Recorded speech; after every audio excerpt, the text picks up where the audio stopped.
Everyone, I really hope you are doing great. आज हम लोग चैप्टर नंबर 18 शुरू करेंगे। द चार्ज का जो चैप्टर है बहुत इंपॉर्टेंट चैप्टर है। सबसे पहले तो मोस्ट इंपॉर्टेंट चीज ये है कि चार्ज फ्रेम कौन करता है। चार्ज कोट हमेशा फ्रेम करती है, ठीक है, कोट हमेशा चार्ज फ्रेम करती है, तो ये बात आपको पता होनी चाहिए। अब इस वाले चैप्टर में कई सारी चीजें बताई हैं कि चार्ज किस तरीके से लगाए जाएंगे, कैसे लगाए जाएंगे, ये सारी चीजें जो यहाँ पर बताई गई हैं। सबसे पहला जो हमारे पास सेक्शन है that talks about contents of charge. 234 में subsection 1 says every charge under this Sanhita shall state the offence with which the accused is charge. वो ऑफेंस का नाम बताइए जिस से अक्यूज्ड को चार्ज किया गया है कि अक्यूज्ड ने कौन सा ऑफेंस किया है, वो बताना पड़ेगा। दूसरी चीज, if the law which creates the offence gives it any specific name. अगर कोई लॉ है जिसने उस ऑफेंस को क्रिएट किया है, उसने अगर उस ऑफेंस को कोई स्पेसिफिक नाम दिया है, so the offence may be described in the charge by that name only. तो वहां पर सिर्फ उस पर्टिकुलर ऑफेंस का नाम लिखना काफी होगा। जैसे कि फॉर एग्जांपल हर्ट का ऑफेंस हुआ है तो ग्रीवियस हर्ट हुआ है, किडनैपिंग हुई है, अबडक्शन हुआ है, कल्पेबल होमिसाइड, मर्डर, ये सारी चीजें डिफाइंड है आपके किसी ना किसी लॉ में, ठीक है, कहीं ना कहीं डिफाइन कर रखी है। सिर्फ आपने अगर इनका नेम लिख दिया तो वो काफी होगा, पूरा कुछ और सारी चीजें लिखने की जरूरत नहीं है, बस इतना लिख दिया, that is more than enough. Then if the law which creates the offence does not give it any specific name, उस लॉ ने उस ऑफेंस को क्रिएट तो किया लेकिन उसको कोई स्पेसिफिक नाम नहीं दिया। ऊपर तो क्या था कि नाम दिया हुआ है तो सिर्फ वो मेंशन कर दे, दैट इज ऑल। लेकिन अगर कोई स्पेसिफिक नाम नहीं दिया हुआ है तो क्या, तो so much of the definition of the offence must be stated. तो सो मच डेफिनेशन जो है वो स्टेट करनी पड़ेगी, थोड़ी सी डेफिनेशन वहां पर बतानी होगी कि किस ऑफेंस के लिए चार्ज किया जा रहा है, मस्ट बी स्टेटेड। क्यों हम ऐसा कर रहे हैं, क्यों हम उतनी डेफिनेशन उस पर्टिकुलर चार्ज में मेंशन कर रहे हैं, ताकि हम अक्यूज को ये नोटिस दे सके कि कौन से ऑफेंस जो है उसे चार्ज किया जा रहा है, ठीक है, ताकि हम अक्यूज को नोटिस दे सके कि कौन से ऑफेंस उसको चार्ज किया जा रहा है। Then the law and the section of the law, यानी कि आपको एक्ट, जैसे मान लीजिए आईपीसी का, फॉर एग्जाम्पल आईपीसी या फॉर दैट मैटर बीएनएस का सेक्शन नंबर 101, मर्डर से आप चार्ज कर रहे हो तो वो चीज लिखोगे। अच्छा, एक बात और कि क्या जिसमें जो ऑफेंस डिफाइंड है, जैसे मर्डर डिफाइंड है अगर किसी सेक्शन में, तो वो चार्ज लगेगा या वो चार्ज लगेगा जो कि जिसमें पनिशमेंट बता रखी है मर्डर की। हमेशा जिसमें पनिशमेंट बता रखी होती है उसका चार्ज लगाया जाता है, ठीक है, तो ये बात याद रखनी है। यहाँ पर एक्ट प्लस सेक्शन वो मेंशन करना होगा। Then subsection 5, the fact that the charge is made is equivalent to a statement that every legal condition required by law to constitute the offence charge was fulfilled in a particular case. देखो, जैसे मान लो कोई offence हुआ है, तो जैसे मान लीजिए थेफ्ट का ऑफेंस हुआ है फॉर एग्जांपल, ठीक है। अब थेफ्ट की कुछ कंडीशंस हैं, डिसऑनेस्टली होना चाहिए, ठीक है, डिसऑनेस्टली होना चाहिए, ठीक है, और आपका ये पोजेशन से मूव किया होना चाहिए, थोड़ी सी चीज भी इधर उधर मूव हुई होनी चाहिए। तो अगर ये सारी कंडीशंस फुलफिल हो रही हैं तो हम कहेंगे कि थेफ्ट का ऑफेंस कमिट हुआ है। तो वही यहाँ पर बता रहा है कि चार्ज ये भी बताए कि जो ऑफेंस हुआ है उसमें सारी कंडीशंस फुलफिल हुई हैं जो भी उस ऑफेंस के लिए रिक्वायर्ड थी। थेफ्ट के लिए जो भी कंडीशंस रिक्वायर्ड थी वो सारी फुलफिल करी गई हैं, ये भी वहां पर बताना जरूरी है।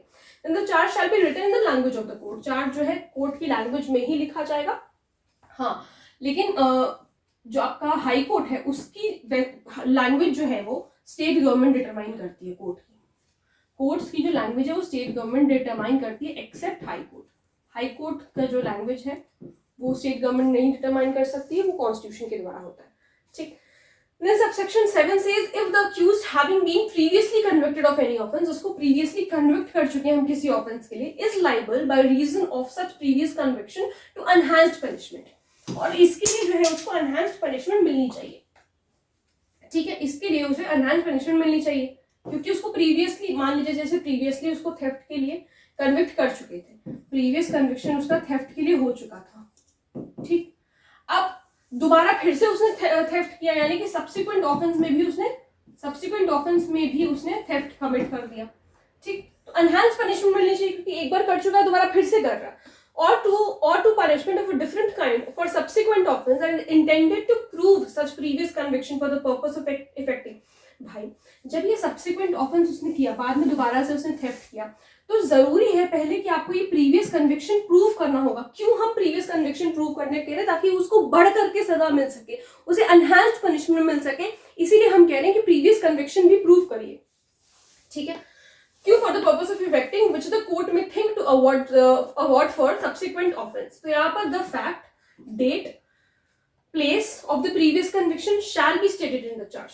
जब उसने ये वाला थेफ्ट किया था उसका फैक्ट्स, कब किया था, डेट, और जो प्लेस है प्रीवियस कन्विक्शन की, कहां पर उसने थेफ्ट कमिट किया था, ये सारी चीजें चार्ज में लिखी होंगी। And if such statement has been omitted, और मान लीजिए ये प्रीवियस कन्विक्शन के बारे में आपने बात नहीं करी, ओमिट करा, आपको बताना चाहिए था लेकिन आपने नहीं बताया, तो कोर्ट में add it at any time before the sentence is pass. तो कोर्ट जो है उस पर्टिकुलर ये प्रीवियस कन्विक्शन वाले को किसी भी समय ऐड कर सकती है, जब भी वो, लेकिन सेंटेंस पास करने से पहले।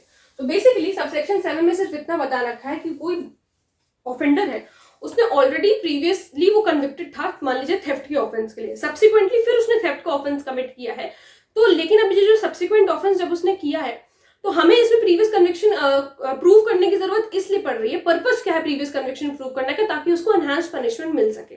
तो जब आप चाहते हो कि वो उस सब्सिक्वेंट ऑफेंडर को एनहांस्ड पनिशमेंट मिले, तो प्रीवियसली जब उसको कन्विक्ट किया गया था उसका डेट, उसके फैक्ट्स, और कहां पर उसने प्रीवियस कन्विक्शन हुआ था, प्लेस ऑफ प्रीवियस कन्विक्शन, ये सारी चीजें जो है उसमें वहां पर मेंशन करनी पड़ेगी, उस चार्ज में ये बता रखा है।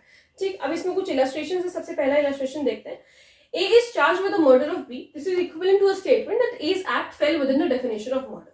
A को B की मर्डर के लिए चार्ज किया गया, और इसका कहने का इस स्टेटमेंट का कहने का ये मतलब है कि ए का जो एक्ट है वो मर्डर की डेफिनेशन में आ रहा है। भाई आपने इतना कह दिया कि मर्डर हुआ है, आप इस बारे यहाँ से ये जो लिखा हुआ है कि अगर स्पेसिफिक नाम दिया है तो बस उतना नाम ही लिख देना काफी हो जाएगा, उस ऑफेंस का नाम लिख देना। तो यहाँ पर उन्होंने लिख दिया कि मर्डर से चार्ज किया गया, तो हम ये कह सकते हैं कि ये जो आपका स्टेटमेंट है, दिस इज फेलिंग या this is falling, sorry, in the sections of 100 and 101 of भारतीय न्याय संहिता 2023 that it did not fall within any of the general exceptions। और ये किसी जनरल एक्सेप्शन में, भाई अगर जनरल एक्सेप्शन में फॉल करेगा तो फिर वो तो एग्जेम्प्ट हो जाएगा ना, तो ये किसी जनरल एक्सेप्शन में भी फॉल नहीं कर रहा, and that it did not fall within any of the 5 exceptions.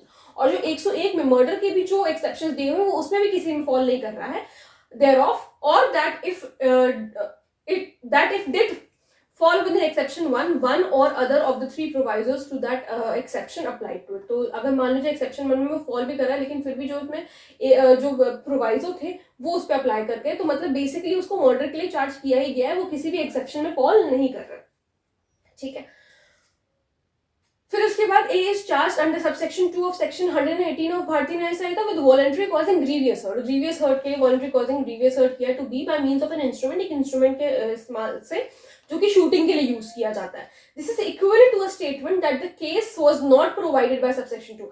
इतनी बात अगर आपने लिख दी है ना, मेरे कहने, देखो इस इलस्ट्रेशंस का कहने का मतलब सिर्फ इतना है कि अगर आपने सेक्शन मेंशन कर दिया है और नाम लिख दिया है ऑफेंस का, दैट इज इनफ। वहां पे फिर आपको सारी चीजें एक्सप्लेन करने की जरूरत नहीं है। जब किसी लॉ ने ऑलरेडी बता रखा है कि उस सेक्शन में क्या क्या लिखा हुआ है, वो ऑफेंस की डेफिनेशन क्या है, तो वहां पर आपको कुछ भी नहीं बताने की जरूरत है। हाँ, अगर किसी और जो है उसमें डिफाइन नहीं कर रखा है, देन तो इट इज नेसेसरी कि आप उतना डेफिनेशन का पार्ट स्टेट करो, जैसे आपके सबसेक्शन 3 में बता रखा है। ठीक है, तो this statement is equivalent that the case was not provided for by subsection 2 of section 122 of the sect Sanhita and the general exception did not apply to it. बस इतनी सी बात यहाँ पर है, बाकी अब आप पढ़ सकते हैं अपने आप से। अब देखेंगे 235 क्या कह रहा है, particulars as to time, place and person. ठीक, देखो subsection 1 says the charge shall contain such particulars as to time and place of the alleged offense। भाई समय और आपको जगह बतानी है कहां पर जो है वो ऑफेंस हुआ है, and the person if any against whom or the thing if any in respect of which it was committed as are reasonably sufficient to give accused a notice of the matter which he is charged। भाई हम ऐसा क्यों करेंगे, जगह और हम समय क्यों बता रहे हैं, ताकि अक्यूज्ड को जो है नोटिस मिल सके इस बात का कि उसको किस चीज के लिए चार्ज किया जा रहा है। Subsection 2 says when the accused is charged with criminal breach of trust।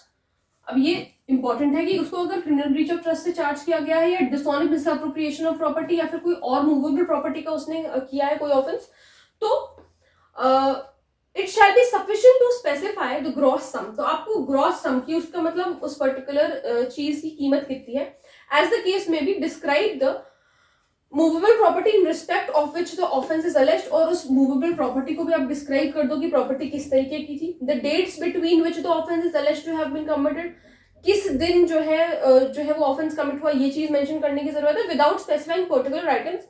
Particular items exact date बताने की जरूरत नहीं है। And the charge so frame shall be deemed to be charge of one offence within the meaning of section 242। अभी 242 में हम देखेंगे बाद में क्या होता है। Provide that the time included between first and last date, ये एक लिमिटेशन लगा दी है, ये जो है एक लिमिटेशन लगा दी गई है। लिमिटेशन पीरियड बेसिकली दे दिया गया 1 साल का, 1 साल के अंदर अंदर आपको जो है यहाँ पर केस करना होगा, उसके बाद आप नहीं कर सकते केस। फिर उसके बाद 236 is when manner of committing offence must be stated, कब जो है मैनर स्टेट करना, भाई कब जो है मैनर स्टेट करना जरूरी है, कब ये बताना जरूरी है कि ऑफेंस जो है अक्यूज ने किस तरीके से किया है, कब मैनर स्टेट करना जरूरी है, ये यहाँ पर बता रखा है। When the nature of the case is such that particulars mentioned in section 234 और 235 में जो भी कुछ particulars mentioned है, वो accused को sufficient notice नहीं दे पा रहे हैं कि किस particular offense से उसको charge किया गया है। हमने particulars भी 234 वाले mention कर दिए, 235 वाले भी हमने सारी चीजें कर ली, मान लीजिए मामला अगर उसमें fall कर रहा है, लेकिन उसके बाद भी जो है सफिशिएंट नोटिस अक्यूज को नहीं मिल रहा है कि किस पर्टिकुलर चीज का, किस पर्टिकुलर ऑफेंस से उसको चार्ज किया जा रहा है। तो कह रहा है charge shell also contain such particulars of the manner in which the alleged offence was committed. तो यहाँ पर उस चार्ज में मैनर भी लिखा होगा, तरीका भी लिखा होगा कि किस पर्टिकुलर जो है तरीके से उसने वो ऑफेंस कमिट किया। इलस्ट्रेशन देखो, A is accused of the threat of a certain article at a certain time and certain place, the charge need not set out the manner. अब ए जो है चोरी करता हुआ, चोरी के लिए उसको अक्यूज किया गया है किसी सर्टेन आर्टिकल का, सर्टेन जगह पर, किसी सर्टेन टाइम पर, तो यहाँ पर मैनर स्पेसिफाई करना जरूरी नहीं, क्योंकि यहाँ पर बताने की जरूरत नहीं कि उसने चोरी कैसे की, ड्रॉर खोला, कबर्ड खोली, ये सारी चीजें वहां पर बताने की जरूरत नहीं, उसे पता है उसने चोरी कैसे की। लेकिन वहीं पर अगर ए को चीट किया गया है, बी ए अगर अक्यूज है बी को चीटिंग करने के लिए गिवन टाइम पे या प्लेस पे, तो चार्ज में ये लिखना जरूरी है कि उसने कैसे उसको चीट किया, ये बताना पड़ेगा। ठीक है, तब ये बात बतानी पड़ेगी और ये बात बतानी तब इंपॉर्टेंट हो जाएगी। ठीक है, अब A is accused of giving false evidence, false evidence देने के लिए इसको अक्यूज किया गया, तो चार्ज में वो पर्टिकुलर आपको मैनर बताना होगा कि कौन से फॉल्स एविडेंस की जो है बात हो रही, कौन सा पोर्शन जो है वो फॉल्स है, यहां पर वो चीज आपको बतानी पड़ेगी। फिर उसके बाद 237 में words in charge taken in sense of law under which offence is punishable, कह रहा है in every charge words in describing an offence shall be deemed to have been used in the sense attached to them respectively by the law under which offence is punishable. कह रहा है charge में अगर आप कोई बात लिख रहे हैं तो हम वही मानेंगे कि आपने जो है जैसा किताब में लिखा हुआ है, जैसा लॉ में बताया हुआ है, उसी तरीके से उसका सेम मीनिंग होगा। मतलब चार्ज में जो भी आपने कुछ वर्ड्स लिखे हैं, चार्ज में आपने जो भी कुछ वर्ड्स लिए हैं, that is equal to the law में जो भी सारी चीजें, लॉ में जो भी चीजें या कुछ भी ऑफेंसेस वगैरह लिखे हुए हैं, ये सारी चीजें सेम हो गई। जैसे आपने अगर यहाँ पर मर्डर का चार्ज लगाया है तो हम भारतीय न्याय संहिता में जो मर्डर का ऑफेंस दिया हुआ है हम उसी को समझेंगे, हम कुछ और नहीं समझ सकते वहां पर, ये इनके कहने का मतलब है। ठीक है, then 238 says effect of errors, ये इफेक्ट ऑफ एरर्स है, कह रहा है no error in stating either the offense or the particulars required to be stated in the charge and no omission to state the offense or those particulars shall be regarded as, कह रहा कोई error हो गया है, मान लीजिए कोई गलती हो गई या कोई ओमिशन हुआ है, ये इट इज नॉट मटेरियल, ये मटेरियल नहीं है। मटेरियल का क्या मतलब है? इंपॉर्टेंट। ठीक है, ये इंपॉर्टेंट कहीं से भी नहीं है। अगर कोई गलती हो गई है, कोई ओमिशन हो गया, मान लीजिए कोई चीज, एरर का मतलब तो आपको समझ में आना, कोई गलती हुई है, और ओमिशन का क्या मतलब है? ओमिशन का ये मतलब है कि कोई चीज आपको करनी चाहिए थी लेकिन आपने वहां पर उसमें मेंशन नहीं करी है चार्ज में, तो ये कोई मटेरियल एरर नहीं होगा, ये कोई मटेरियल आपने गलती नहीं करी है। But unless the accused was in fact misled bye such error और ओमिशन, हाँ, लेकिन अगर अक्यूज्ड मिसलेड हो गया है इस पर्टिकुलर एरर से या ओमिशन से, and it has occasion the failure of justice, न्याय देने में कोई त्रुटि हो गई उसकी वजह से, फेलियर ऑफ जस्टिस हो गया उसके साथ, तो हम कह सकते हैं कि हाँ ये एरर हुआ है, ये एरर मटेरियल था। जनरल रूल क्या है कि एरर या ओमिशन मटेरियल नहीं होता, इंपॉर्टेंट नहीं होता है। इसमें बहुत ही इंपॉर्टेंट एक नहीं दो हैं इलस्ट्रेशन जो हमें पढ़ने हैं। सबसे पहला देखो, A is charged with the murder of Khoda Baksh on 21 January, तो खोदा बख्श के मर्डर के लिए इनको 21 जनवरी को जो है है चार्ज किया गया। In fact the murdered person name was Haidar Baksh, लेकिन उस जो मर्डर्ड पर्सन का जो जिसका मर्डर हुआ था उसका नाम था Haidar Baksh. And the date of the murder was 20 January, और जो मर्डर की डेट थी वो 20 जनवरी थी। ठीक है, इतनी बात समझ में आ गई यहाँ तक। A was never charge with any murder but one and had heard inquiry before the magistrate which referred specifically, उसने जिसका मर्डर किया था उसी के लिए उसके केस की सुनवाई हुई थी। चार्जेस उसी के लिए लगाए गए थे, मतलब चार्जेस उसके लिए नहीं लगाए गए थे। बेसिकली यहाँ पर क्या हुआ था, नाम की त्रुटि हो गई थी, नाम की गलती हो गई थी। मर्डर उसने हैदर बख्श का किया था, उसकी जो प्रोसीडिंग्स चली है वो भी जो हैदर बख्श के ही नाम पर चली है। सारी प्रोसीडिंग्स जो है मजिस्ट्रेट के सामने हैदर बख्श के ही नाम पर हुई है, बट सिर्फ नाम में, डॉक्यूमेंट में गलत चीजें लिख गई। तो कह रहा है which referred exclusively to the case of Haidar Bakhsh, the court में इन्फर फ्रॉम दीज फैक्ट्स कि यहाँ पर ए मिसलेड नहीं हुआ है and that error in the charge was immaterial, और जो एरर हुआ है यहाँ पर नाम गलती से खोदा बख्श का डल गया है, ये इमटेरियल है। इसको कोई उसके अक्यूज के ऊपर किसी तरीके से उसको मिसलीड नहीं कर रही है ये सारी चीजें। देन इलस्ट्रेशन क्या कह रहा है, A was charge with murdering Haidar Baksh. अब हैदर बख्श के मर्डर के लिए उसको चार्ज किया गया 20 जनवरी को। एंड खोदा बख्श, और खोदा बख्श के मर्डर के लिए भी चार्ज किया गया, who tried to arrest him for that murder on 21 January. तो यहाँ पर हैदर बख्श और खोदा बख्श दोनों के मर्डर के लिए किया गया। When charge for the murder of Haidar Bakhsh, he was tried for the murder of Khoda Bakhsh. जब उसको चार्ज हैदर बख्श के मर्डर के लिए किया गया था और उस पर जो ट्रायल चला है वो खोदा बख्श के मर्डर के लिए चला है। आपका जो चार्ज लगा है वो आपके हैदर बख्श का लगा है, और जो ट्रायल उसके ऊपर चल रहा था वो खोदा बख्श के लिए चल रहा था। The witnesses present in his defence were witnesses in case of Haidar Bakhsh. Trial आप खोदा बख्श के लिए चला रहे हो और डिफेंस विटनेस कौन से थे, हैदर बख्श के केस के लिए थे। तो यहां से तो अक्यूज मिसलेड हो रहा है। सो द कोर्ट में infer from this that A was misled. तो यहां पर हम कह सकते हैं कि ए मिसलेड हुआ है and the error was material. यहाँ पर एरर जो है वो मटेरियल था, इंपॉर्टेंट था। 239 सेज कोर्ट में ऑल्टर चार्ज। कोर्ट जो है किसी भी समय पर चार्ज को ऑल्टर करने का क्या मतलब है, चेंज कर सकती है चाहे तो, और ऐड भी कर सकती है कोई नया चार्ज अगर कोर्ट चाहे, before the judgment is pronounced, judgment pronounce करने से पहले। एवरी सच ऑल्टरेशन और addition shall be read and explain to the accused. उसको सुनाया जाएगा, पढ़ के उसको एक्सप्लेन किया जाएगा कि जो भी ऑल्टरेशन या एडिशन हो रहा है। Then if the alteration or addition to a charge in such that proceeding immediately with the trial is not likely, in the opinion of the court, कह रहा है कि अगर ऐसा कुछ है, it is not likely to prejudice, यहाँ से पढ़ना है, it is not likely to prejudice the accused in his defense or the prosecutor। prejudice का मतलब है कि अगर ऐसा लग रहा है कि ये पर्टिकुलर, अगर हम प्रोसीडिंग इमीडिएटली अगर हम प्रोसीडिंग कर दे भाई, क्योंकि चार्ज ऑल्टर हो रहा है या चार्ज को जो है चेंज वगैरह कुछ किया जा रहा है, कुछ ऐड किया जा रहा है, और अगर कोर्ट को ऐसा लग रहा है कि यहाँ पर इमीडिएटली जो है वो नॉट लाइकली है कि अक्यूज को कोई दिक्कत नहीं होगी। ठीक है, मतलब प्रेजुडिस नहीं होगा, अक्यूज को कोई हार्म नहीं पहुंचेगा अगर हमने तुरंत जो है ट्रायल शुरू कर दिया।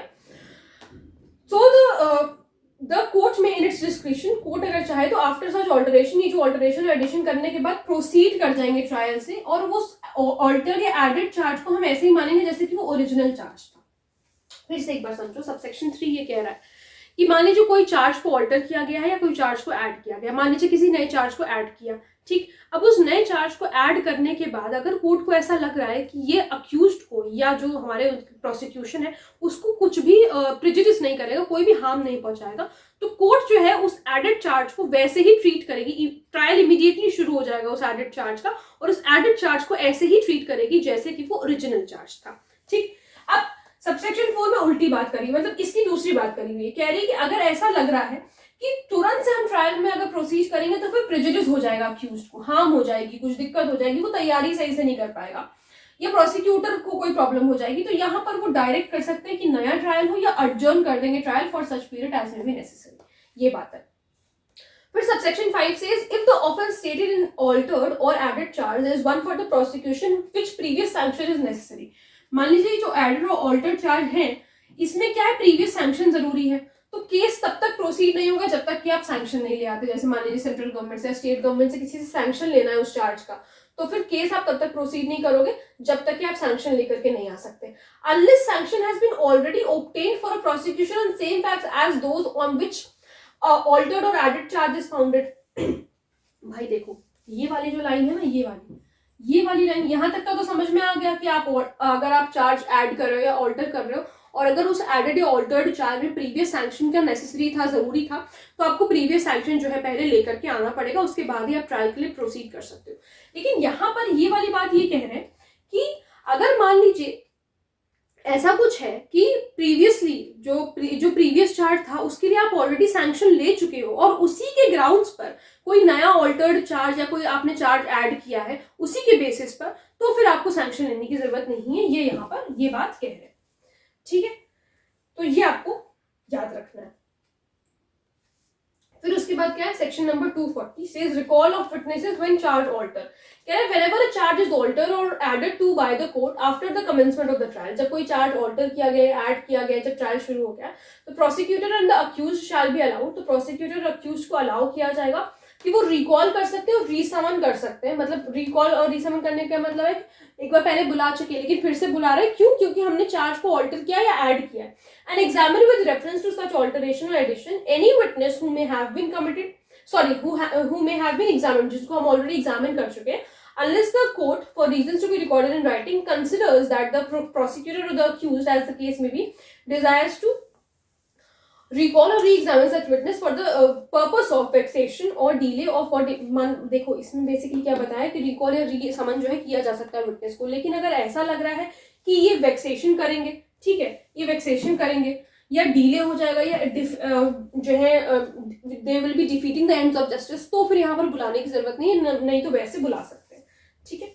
डी क्लॉज क्या कह रहा है, also to call any further witness, कह रहा है जिन्हें पहले नहीं भी बुलाया था, अगर उन्हें नए विटनेस, फर्दर का मतलब न्यू विटनेस, उसको भी अगर आपको बुलाना है तो आप बुला सकते हो, whom the court may think to be material, जो जहाँ कोर्ट को लग रहा है कि इंपॉर्टेंट है, ठीक है। अब ये वाला जो जॉइंडर ऑफ चार्जेस वाला ये हम नेक्स्ट लेक्चर में डिस्कस करेंगे। यहाँ तक कि हमने सारी चीजें देख ली है चार्ज के बारे में, किस तरीके से चार्ज फ्रेम किया जाएगा, किस तरीके से सारी चीजें लिखी जाएंगी, वो सारी चीजें हम लोगों ने देख ली है। आई होप आप लोगों को यहाँ तक का लेक्चर अच्छी तरीके से समझ में आया होगा। अगर कोई प्रॉब्लम है, कोई डाउट है, तो आप लोग मुझसे कमेंट सेक्शन में पूछ सकते हैं। मिलते हैं नेक्स्ट वीडियो में। Thank you so much.